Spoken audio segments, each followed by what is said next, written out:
What would the world look like if people felt like they mattered? Welcome to the Lead with Love podcast, exploring what it means to lead with love in business and life. I'm your host, Jada Selner, and in this show, I'll share meaningful conversations to help you, the creative, the entrepreneur, the world changer, reach more people, go after your dreams, and serve your community with love. I appreciate you joining me. Now let's get cozy and start today's episode. You're listening to episode 104 of the Lead with Love podcast. Hey, it's Jada. So this interview was originally on a Facebook Live video with Danielle LaPorte.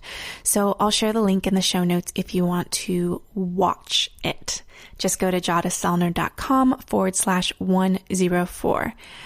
Now, in this cozy conversation about transitions, trust, and finding magic in the messy middle, I interview Danielle LaPorte, and her answers are super inspiring, real, and unfiltered. So if you have kids, make sure they put on their earmuffs. Now, Danielle LaPorte is a writer, speaker, poet, business maven, mama, muse to so many, and a member of Oprah's SuperSoul 100. And I love the way she shows up in the world, standing in her truth and leading with heart. You can get your hands on Danielle's newest book, White Hot Truth, Clarity for Keeping It Real on Your Spiritual Path from One Seeker to Another. Some things that we talk about in today's episode are how Danielle responds to a room full of strangers when asked, "So what do you do?" Her reason for cutting her dreads, and did you know she actually had them twice? I just recently cut mine and I had them for 7 years, so it was so fascinating to learn her reasoning. And then she shares why she took a break from the speaking circuit and her thoughts about FOMO, aka fear of missing out. And you'll learn a couple of different ways you can say no to opportunities that come your way. And we also talk about making transitions, rebranding, and Danielle's favorite way of connecting with her son. And this simple, quick ritual is so good, and I've already added it to my own family routine. I also asked a question that Danielle's never been asked before, and her answer was a good one, so make sure you listen all the way through to find out which one it was. Now, I hope you've been enjoying the Lead with Love podcast, and if you want more conversations about business growth, love, and social impact, visit jadaselner.com. I'd also love to hear what parts of the interviews are resonating with you the most. You can keep the conversation going on Facebook and Instagram. My profile is at Jada Selner. Now, let's talk to Danielle LaPorte in today's episode. Looks like we are live with Miss Danielle LaPorte. I would say that we are Gemini soul sisters. We just found out we have May birthdays that we have just celebrated, and so excited to get cozy in a soulful conversation with you, Danielle, today about really finding magic in the messy middle. So transitions and trust, and of course, White Hot Truth. You are the author of a new book, baby, White Hot Truth, which I have right here, Clarity for Keeping It Real on Your Spiritual Path from One Seeker to Another. But you are a best-selling multiple author. You have multiple book babies. You're also a speaker, a spiritual seeker, a poet, a business maven, mama, muse to many, and also a member of Oprah's SuperSoul 100. Holy wow, you have a lot of claim to fame. And one thing that I'd like to ask you, I didn't want to ask you, but I think it's something that is so important that is coming up for so many people. We just completed a 9-year, right? So there's this transition, this fire that we are just sitting in. And I really feel this question that's coming up is, who am I? How do I introduce myself? And so I'm so curious for you today, if you were in a room full of strangers, and someone asked you, what do you do? What do you say? Yeah, I can't say much, actually. Yeah. I just say I write. I don't even say I'm a writer. Yeah. I write, and I leave it at that. And tell me, for like not having that label of writer, is there something for you why you choose not to say I'm a writer or an author? Well, I actually don't feel like, I mean, of course, sometimes I claim the title as like, I'm a writer. This is what I do for a living. This is my gift, but I really feel like I'm more than that. And I wasn't a writer first. I don't think it's my original thing. I think, first I'm a seeker. Seeker. I'm like devoted to figuring a few things out, and I want to share about my journey. And the language I've been given is writing. So for people who, I think we are all multidimensional whole women, which I love that you talk about so much, that there's the scale, the high and the low. What would your recommendation be for someone who, is stuck in like, how do I say who I am in a sentence or two? Because you've got one word, which is amazing. Well, sometimes, if you're not totally stoked about what you're doing, if it's not totally true to who you are, but you still want to engage and tell people what you're up to, I think it's really good to talk about what you're interested in. It's like, you could say, I'm a ditch digger, but I'm really interested in raising money for charity water. So it's like, somehow you have to work in to that description, like what you're really passionate about without being victim-y. Yeah. About like, well, by day I'm a tax attorney, but by night, like really have some pride in everything you're doing. And this is just my particular personal pet peeve, but I don't think saying things like, I'm helping women be liberated to their greater consciousness. Like, I actually don't think that serves anybody. It's just really confusing. It sounds inflated and super flaky. And that may be what you're doing, but just like, give people a minute. And if you're a coach, just say you're a coach. Like everybody, all coaches are they're trying to come up with some other thing. You're a coach, and I can understand that.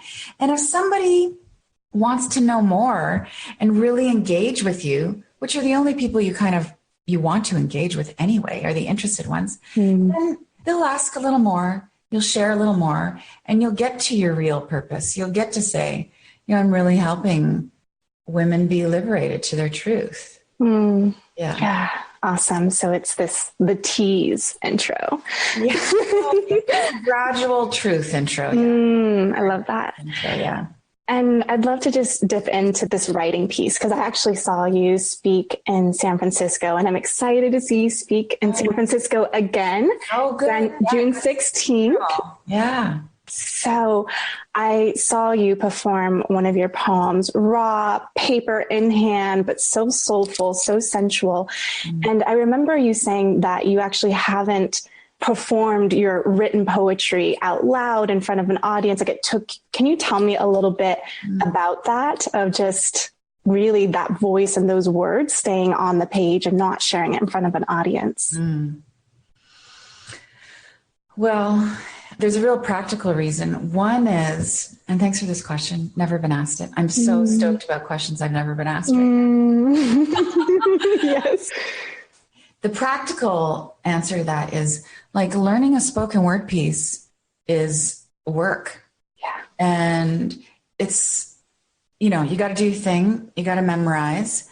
I got a lot going on. There's a lot, I'm not just a writer / speaker. I mean, I got this whole business, mom, and I don't want to add any concern about whether I'm going to hit it and remember it to my talk. I just really want to be present. But I had to get over that and just really work on embodying the poem that I'd written. And so now I open and close every talk with a spoken word piece. And I think, I've crafted them enough. I'm trying to be so pure in how I deliver them. I really think that would be enough. I could just, that's it. 2 pieces. That's your $50 worth. And I also didn't want to, I just didn't want to be a cheesy slam poet, arrogant. but now I need to do it. I really need to do it. Yeah, I need that bookend. Tell me around the need piece that you're saying. Why do you need to do it? Because this sounds like it's an inside expression. Because I feel like, the beauty of poetry is you can say things in these really abstract, fluid ways that convey so much. Like, I can really help you. I can't get you to, because there's no guarantees, but I can really help you feel something. Way more than if I just give you an answer to the question or an opinion. Those are cool and useful too. But like, if I can just get that line and you go, I so relate, then I really feel like I've done my job, and I just really want to do my job. Yeah. That's why I do the poetry now. Yeah. Love it. Love it. Love it. I'm actually a spoken word poet. And so I was so intrigued when you shared that on the stage, and we got to witness that, and excited to witness. Now you've got top and bottom. So it's a new evolution. Sandwich. Yes. Yeah. So I'm curious, because you are on the speaking circuit right now, right? You're sharing your message, you're sharing your story on the podcast, on blog posts, and on stages. But I remember shortly after I saw you speak live in San Francisco, you made an intentional trade-off. You were on the no train of no speaking engagements, no getting on a plane. And I'm so curious what your thought process was around that, and what were you saying yes to instead? When did you see me speak? Was I at the Yoga Journal conference? Yes. Yes. Okay. Yeah. I had actually the year before said no. Okay. Yes. I was just getting off the no. Yes. Because I was at a gig and I didn't like my hotel room. And then, I had to be to stage really early for a sound check. And I was like so resentful that I had to get up early. And they wanted me in the front row to listen to everybody else, which normally I'm like super happy to do. Then I did my gig. And then for lunch, they gave me a fucking muffin. And then I signed all these books and hugged and kissed and did all these photos. And then I went and did this film thing. They interviewed me on camera, and I was getting super cranky. Everything I've just mentioned is part of the job. Most of the time, it's a joy. I want to be there. I'm happy with the muffin. I got some green juice in my purse. I'm good. But when I was getting bitchy about what it takes to do what I do, that which I love, that which I am born to do, I thought it's time to take a break and recenter, rest, and come back to it full-heartedly. And now I'm on. I'm in. There's nothing to complain about. I get a little irritated with the security guys in airports and that authority attitude. I'm not into it. That's my only complaint about being on the road. Pillows. The pillows in hotel rooms. I don't understand why they're like 3 feet high. Why can't I just have a pillow that is, other than that, fuck, bring it on. Bring it on. I want to transmit. I want to be with people. Yeah. I want to do my job. Yeah. I love that. So it was an intentional pause of, and I love that message of when it's not feeling so good and it's like your soul's work. It's like, let's just take the foot off the pedal for a little bit and recenter and reground. That's beautiful. It was so great. I felt, what a luxury. That's a luxury. Yeah. Was there any FOMO, right? Fear of missing out, of taking the foot off the gas pedal for you to not have that consistent visibility and being with your people and loving on your tribe in that way? Yeah. I thought maybe it would take a while to get back in. Like, who was going to call me? Who was going to call me for speaking gig? And would any speakers bureaus be on? But I knew I'd be fine. I was fine. Phone kept ringing. Yeah. Good. So were you saying no, or was your team saying no as those opportunities were coming in? What was that process for you? I have a really ritualistic, natural, regular rhythm to know. Because there's lots of opportunities for all of us. It's not just about where you are in terms of visibility. It's that there's the parent-teacher meeting, and there's family holidays, and are you going to join this club, and are you going to support your partner in this way? We're all getting invites.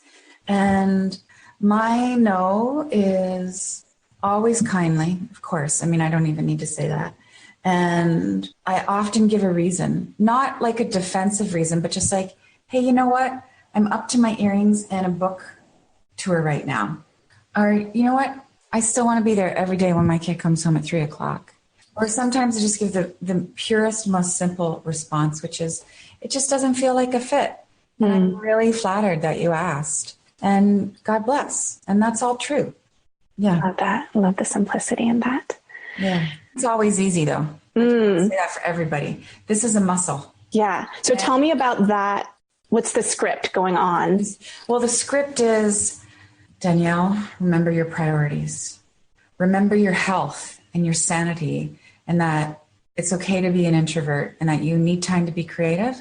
And then you want to be here for 3:00. That really, I mean, my life revolves around that snack I make my kid at 3:00. He's 13. I still have the snack. Although he just gave me shit the other day. He's like, you haven't really made me a good snack in a while. You make your own snack. Anyway, so there's that prioritization. And then mostly I'm cool. I don't feel any rub. I'm just, it's that kind of God bless vibe. And there's sometimes, and everyone will relate to this, where I'm just like, I could lose big on this one. This one door closing could close a lot of other doors. I'm okay. Or we could really use the money for payroll. Yeah. I should say yes to that lucrative thing. Yeah, it'll come. Yeah. 9 times out of 10, close one door, more doors open. Or I just feel peaceful and healthy and I can go make other good things happen. And if somebody thinks I'm a bitch because I said no, or that I gotten too big for my britches, it's not only their problem, it's their inaccuracy. And I'm good. I know who I am. We need to tweet that ish. So I recently cut my dreadlocks of 7 years, 2 months ago. So this is cut. Yeah, I brushed mine out. I was going to do that, but it just got to this place of just release. Yeah. So I remember seeing pictures of you and your previous business and with your business partner, and you had these like funky dreads. And I was like, oh, she's so crazy cool. I am curious of the story of you deciding to release the dreads. And I guess for you, brush them out.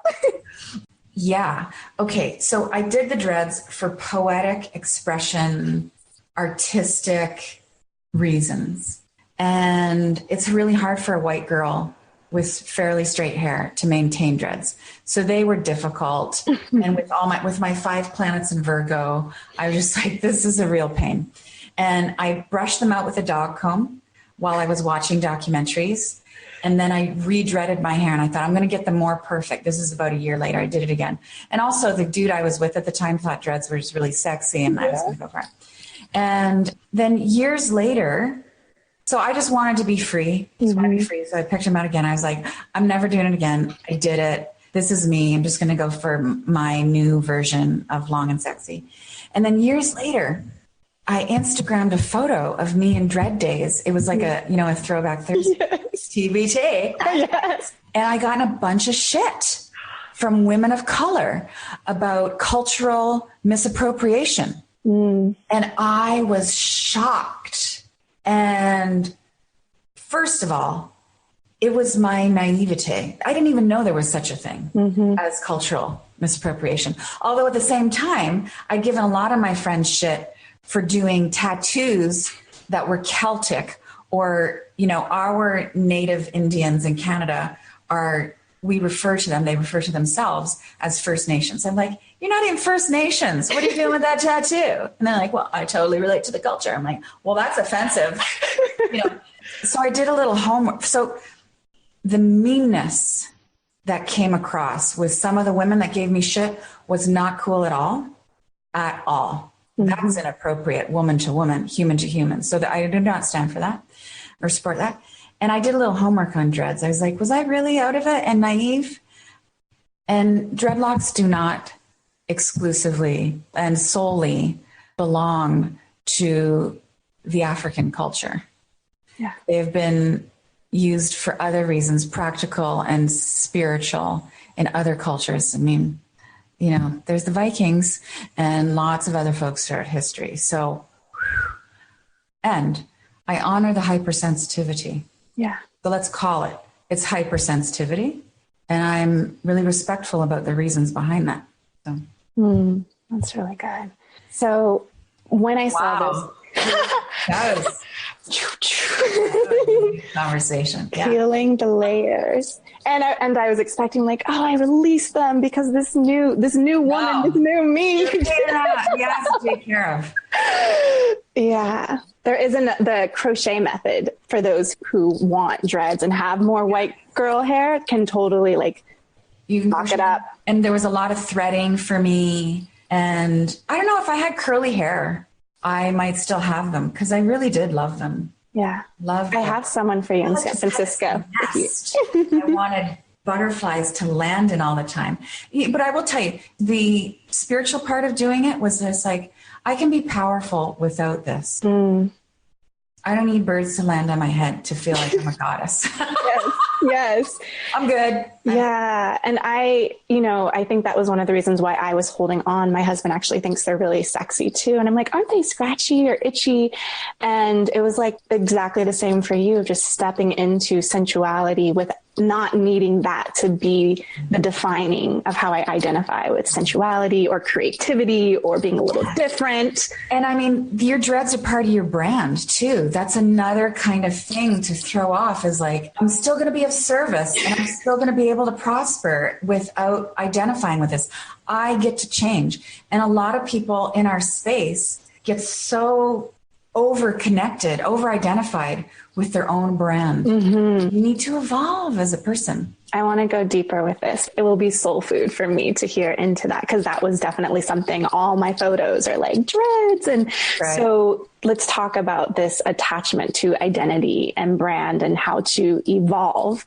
Yeah. Well, in the days when I used to do one-on-one work with clients, so I never called myself a coach because I wasn't. I was very clear. I'm a strategist. I'm just going to give you my opinion. Take what you want and leave the rest.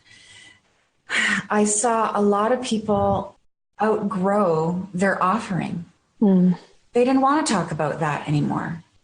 They wanted to talk. They didn't want to like discredit what they'd said. They hadn't even changed their mind. They just wanted to talk about something new. They wanted to offer a new kind of service, but they have this following of people who expected them to talk about weight loss or intimacy in relationships or whatever their shtick was. And listen, you cannot work to please your people. You have to work to be self-expressed and then set out to give service and please them and give them everything that you want to give them. I mean, there's a super cheesy, overquoted saying from Henry Ford, inventor of the car. Ford car. I think it's something like, if I would have asked them what they wanted, they would have said a faster horse. So if you want to be like really empowered and truly an artist, which we all are, you got to make what you got to make. And some people come with you and some won't. And that's cool. There's somebody else who meet their needs. Yes. So could you tell your story? Because it sounded like you were going into it, right? With the one-on-one work strategist, and really move us through your story on just what you talked about of, I'm no longer doing this. I'm doing this over here. Well, the short version of before that was, I'd started this company with a friend. It was a consultancy, and we had this formula for how you can identify like your brand and use that moniker to design your life and make decisions and everything. And I got fired, and we raised a bunch of money from a bunch of dudes, and Oprah called, and I didn't get on Oprah, and there was lots of betrayal, and it was a big mess. And I write about it in Firestarter sessions, and I'm grateful for everything I learned. That's really clear. So I left the company with a huge amount of debt and my fucking BlackBerry. Like, that'll tell you how long ago. Actually, it wasn't that long ago, but yeah, BlackBerry and my office chair. And I thought, well, I need money. I got to work. And I knew that I could help women and some men start online businesses and really rock it. Like, I knew how to grow it. So I did that. I called them Firestarter sessions. They started at $300 an hour. Eventually, they were $600 an hour. I worked on supply and demand. Eventually, didn't take that long, $1,000 an hour. I was booked 6 months in advance. And I was telling people how to grow their Twitter following. And I got tired of it.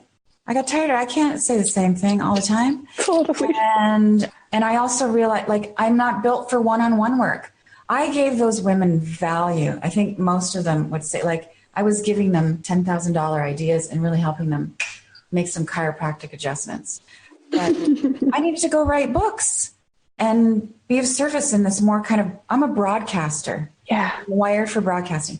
Every time I go for therapy, I would say to my therapist, I don't know how you do this one-on-one work. I mean, we should just record this so we get this out to like 10,000 people at a time and you can really help a lot of people. Some people are wired to just, yeah, so that was that transition. And there's been lots of transitions. So I'm curious, in that transition, was there identity crisis of like, who am I? Who do I help? Any of those pieces that were coming up for you? That, because I feel that's where everyone is in this completion 9 year. Now we're in a new 1 year, but it's still a little fuzzy. What was that? Can you like really bring us back to that, the dark, right? The hallway where you're just kind of straddling two worlds. Well, I've never had an identity crisis. So there's that. I've been clear. Clear. It's all, what am I going to do with my identity? And how do I sell this? Yeah. Am I going to sell enough? Am I going to make enough to pay off my $10,000 website, my $800 website, now my $1 million website? Yeah. So does that answer your question? Yeah. I mean, it's like it's the cash projects and the heart projects and trying to get them to combine. And I think that's where a lot of people get stuck, is around that. Well, here's how I can refine that. For me, everything is a heart project. It's how to make cash off of it in the smartest way. You know, now that I have a team who's really logical, and so I'm constantly like, this is what I want to make. And I go to them and say, can I make it? Because we're a team now. And they say, yes, but not this year. And I go, come on. We can launch it. And they're like, okay, maybe in 8 months. Or sometimes I say, okay. And sometimes they come to me and they say, Dee, you should do this because that would support this and more traffic with that. And I go, fucking love it. It's great. Other times like, I don't want to do that. So lots of co-creation. Yeah. I love that. But we make some tough decisions. Like, let's come out with it in digital first so we can make some bank and then we'll print it. Because, you know, I had to take out a second mortgage on my house to print my White Hot Truth book. Which is beautiful. The gold and everything. So I know we're wrapping up on the 30 minutes and I want to honor your time and just thanking you for this cozy conversation. This last question I want to ask you, I actually heard it last week. It's a little bit morbid, but also very intriguing. Okay. But if you knew you were going to die in 3 months. 3 months? Yes. The unsung song, what is that wish? What would you be doing? This is hard. When you have kids, answering this question is really hard. That's the first place you go. Yeah. Because, you know, there were times in my life, I'm going to give you the long answer to this. Yeah. We'll go over time, where I've always been happy to be here. But before I had my son, I could have gone either way. Really just like, I'd be okay if life got called short. Then, you know, that being comes in and you want to see them up and out, but you also just really love being with them. Yeah. And that's, until my son was born, I really didn't get that, you know, human love is like just the best thing. It's the reason to be here. What would my unsung song be? Well, I have a lot of really fierce, somewhat angry things to say about corporate America right now and economics. Yeah, I have something. I'd want to say more about materialism, I think. So there would be that, and it would be pretty harsh and true. Yeah. And therefore liberating and empowering. That's how that works. And at the same time, I would want to say, just be a good friend. Be a good friend. And then I would just blow town. I think I want to die in France. So I'd probably go off and eat a lot of baguettes. And cheese, maybe. There would be brie involved. Yes. And die happy. And I'd love to just create a full circle, because I know you pulled your son into this last moment. And I'm just curious, what's your favorite way to connect with your son? Oh, the 20-second hug. Because we read a little piece about this, that you have to hug for 20 seconds to get that. I think it's the oxytocin, or is it serotonin, or the dopamine? I don't know. Love chemical. And so we got 20 seconds and we hug. We hug a lot in the kitchen. And he's 13. So now I have to put my head on his shoulder. It's really weird. I'm like, I need a boyfriend. And you can actually feel it. Everybody tonight, or the next hug you give, find someone and you do the 20-second one, and you'll feel it. You'll be like, we count. I go, there it is. And you get it before 20 seconds is up. And you feel that little warm rush. That's the best way. And at night, always at night, putting your kid to bed, part of it is they're more open because they want to extend it. I've mentioned he's 13 years old, but I still tuck that dude in and we have a conversation about what's going on in our lives. I love that. That's a magic time. Yeah. I shared, the side by side and in the dark allows that vulnerability to really open up, and you're so close, skin to skin contact. So I think we are wrapping it on the perfect, cozy conversation. Thank you, Danielle, for sharing your love, your light, your expression in the world. It's such a gift. Thank you. You are radiant. Radiant and really present. So this was a great way to spend my lunch hour. Thank you. Yay. Bye. Bye. Thanks, everybody. Mwah, mwah, mwah. Thank you so much for your heart and attention in listening to Lead with Love. If this message, leading with love in life and business, and remembering the humans and beating hearts behind the numbers and all of that good stuff, I would love for you to take the time to leave an honest review. It would mean the world to me, and it also helps more people find out about the goodness and helping spreading more love in the world, which we really, really need. So I would really appreciate that, and I'll talk to you soon. Bye.